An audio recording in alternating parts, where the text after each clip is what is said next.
বয়ঃসন্ধির মতো 40-এর পরের জীবনেরও একটা নাম থাকা উচিত। বুড়িও না, আবার ছুড়িও না, অদ্ভুত একটা বয়স।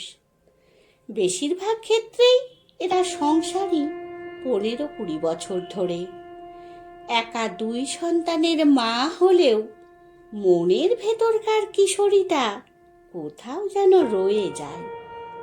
সেই মনের কিশোরীটাকে অবদমনের ক্লান্তিকর প্রচেষ্টা সব সময়।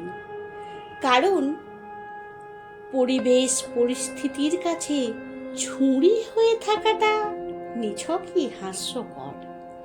যা পাওয়ার ছিল আর যা পাওয়া হয়নি, মনটা সেই হিসেব করতে বসে যায়, মন না চাইতেও। কতই বা আর ব্যস্ত থাকা যায় সংসার, রান্না বান্না কিংবা অফিস নিয়ে।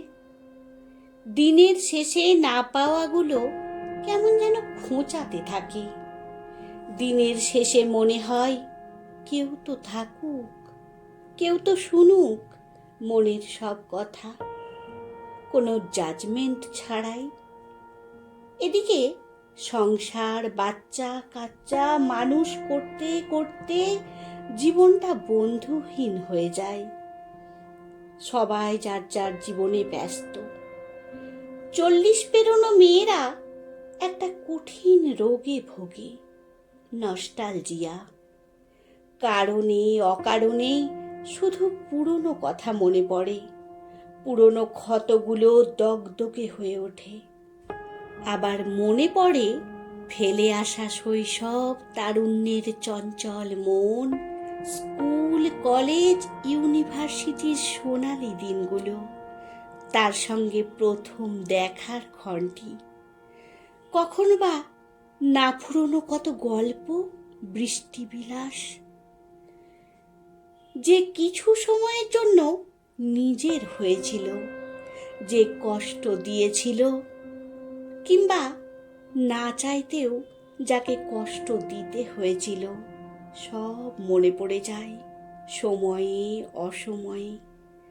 রাতের বেলা সব কাজ সেরে আয়নার সামনে দাঁড়ালে বড় অসুন্দর মনে হয় নিজেকে। চুল পড়ে অর্ধেক, মুখে বলি রেখারা সবে আঁকি বুকি শুরু করেছে। এক সময়ের মেদহীন শরীরটা স্বপ্নের মতো লাগে। পেটে স্ট্রেচ মার্কের দাগ, সব মিলিয়ে ভীষণ অনাকর্ষণীয় লাগে নিজেকে।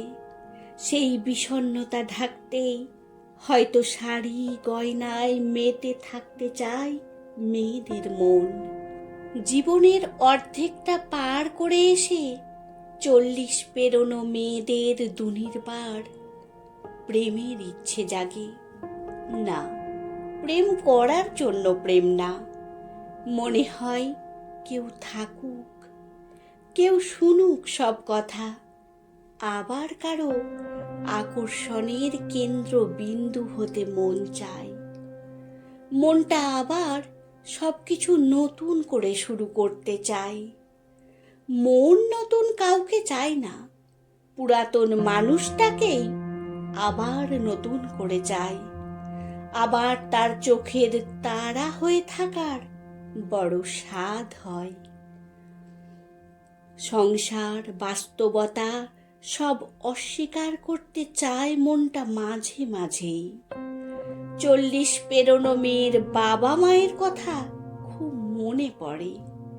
সেই জীবনটা খুব মনে পড়ে প্রতিনিয়ত। যা করতে ইচ্ছে করে তাদের জন্য, কিন্তু চাইলেই করা যায় না। শুধু মেয়ের বাবা মা বলে অনধিকার বোধ সীমিত করে রাখতে হবে, এই ব্যাপারটাই খুব ভাবায়।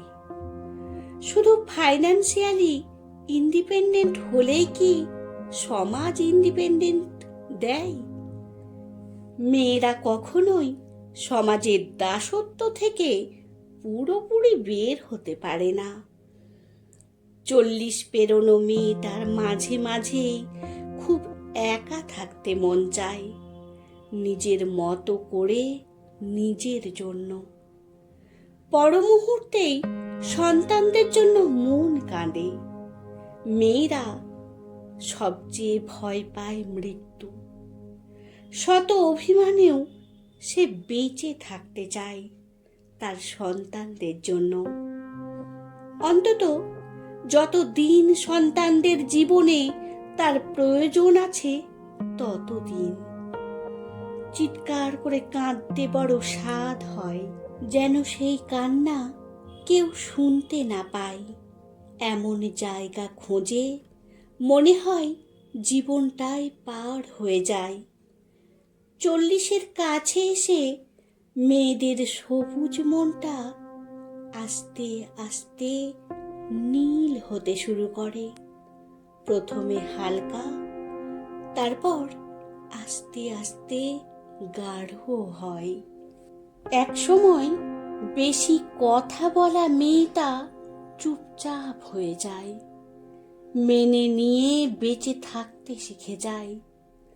পান থেকে চুন খসলেই যে মেয়ে চোখের জল, নাকের জল এক হয়ে যেত, তার নিঃশব্দ কান্না খুব কাছের না হলে কেউ টেরই পায় না। 40 পেরোনো মেয়েগুলো ব্যালেন্স করতে করতে নিজেদের কথা ভুলে যায়। কি করলে ভালো লাগবে ভুলে যায়, মনটা কি চায়। 40 পেরোনো শরীরটাও আগের মতো সাপোর্ট দেয় না। অপারেশনের ধকল, মেরুদণ্ডে দেওয়া ইঞ্জেকশন শরীরটাকে অকেজো করে দেয়। ভাঙা কোমর নিয়ে দিব্যি রান্না বান্না, বাচ্চার দেখাশোনা, ঘরের কাজ, জার্নি সব করে যায়। তবু দিন শেষে শুনতে হয় কিছুই করে না। 40 পেরোনো মেয়েগুলো যত্ন চায়। তারা চায় কেউ তার মনের যত্ন করুক।